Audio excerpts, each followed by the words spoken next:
Hello po mga kalingap.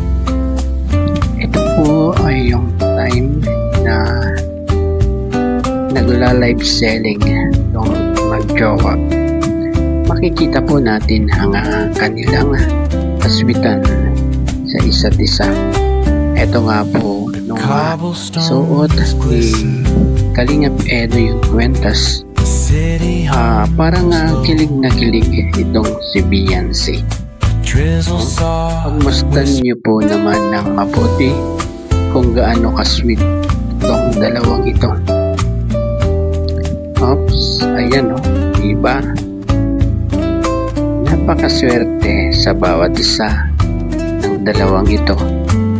Parehong mabait, medyo mahiyain, pero minsan kalog.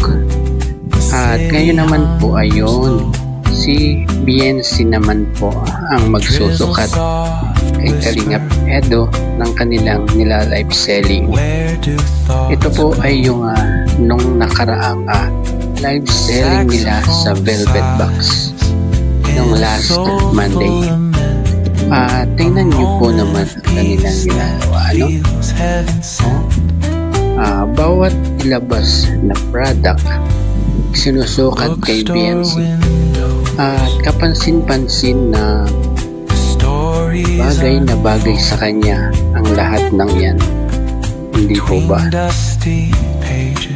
At yung isinuot ni Kalingap Edo na yan ay yung kung suot niya nung nag-photoshoot na pang billboard. Yan po.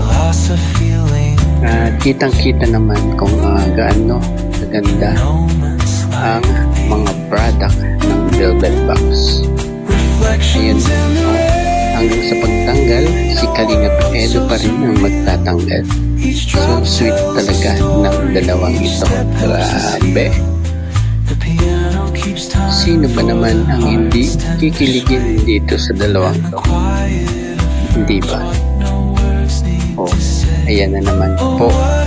Sinukat na naman ni Kalingap Edo kay Beyonce.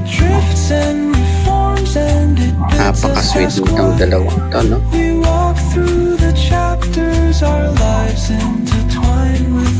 Ayun. Madali lang daw ilagay, sabi ni Kalingap Rob, yung pinakang lock sa likod ng kanyang necklace. Ayan pa.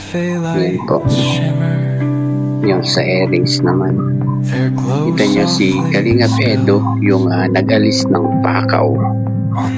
At si Beyonce na yung nagsuot sa kanya para siguro matansya niya kung gaano kasakit yung sa tenga kapag ipinapasok. Yan po. Ganyan po ka-sweet sila. Kaya yung mga nag-aalala na baka daw ginagamit lang ni Beyonce o ni Kalingap Edo